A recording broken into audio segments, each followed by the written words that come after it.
Okay, assalaamu calaykum waraxmatullaahi wabarakaatu.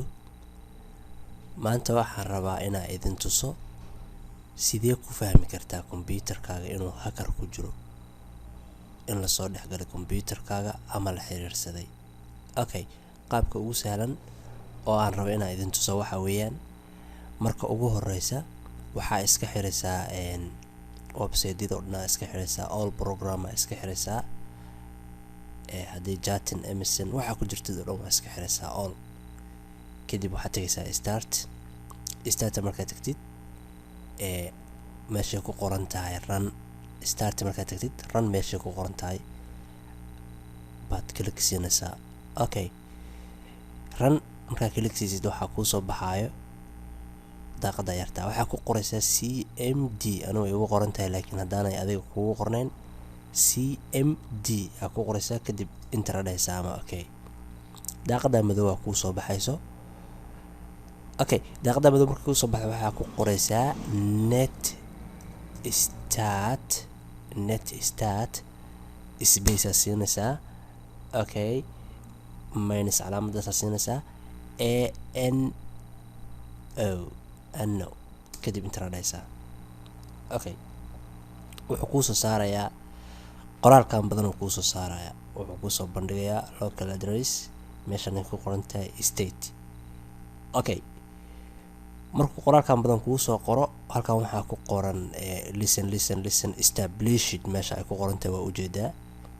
Okay, established kaas hadduu kuu soo bixiyo ama uu kuu soo qoro kombiyuutarkaaga waa lagu jiraa. aniga hadda wuxuu established ka igu soo qoray waxaa ii furan google-ka ii furan program.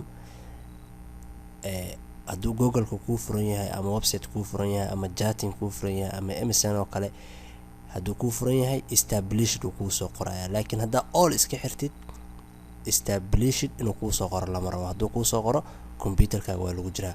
Okay, haddana waxaa idin tusayaa google-ka iska xirayaa, google-kan iska xirayaa waan kusoo celinayaa mar labaad.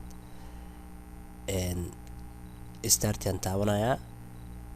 start markaan taabto oo run haddana mar labaad dooranayaa. CMD aan ku qoran ana waa ku qorayaa haddana mar labaad si adiga hadhow aa ugu qoratid CMD. enter dhahaysaa. qoraalkii net start space minus aa taabanaysaa ANO enter dhahaysaa.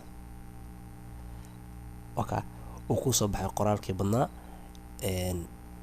meeshii established data ku qorneed 2 xaba 3 xaba waa ujeedna, laakiin hadda xaba ma la arkaayo. established dhan kuma qorna sababtoo ah wax ii furan oo program ah ma jiraan. google baana ii furnayn, website-aana ii furnayn, sidoo kale kombiyuutarkaygana laguma jiro. so waxaa la rabaa marka established inaanu kuu soo qorin markaan haddii wax oo dhan ay ka xiran yihiin. sida waxaa ku ogaan kartaa kombiyuutarkaaga inuu hackar ku jiro iyo in kale. assalaamu calaykum waraxmatullaahi wabarakaatu.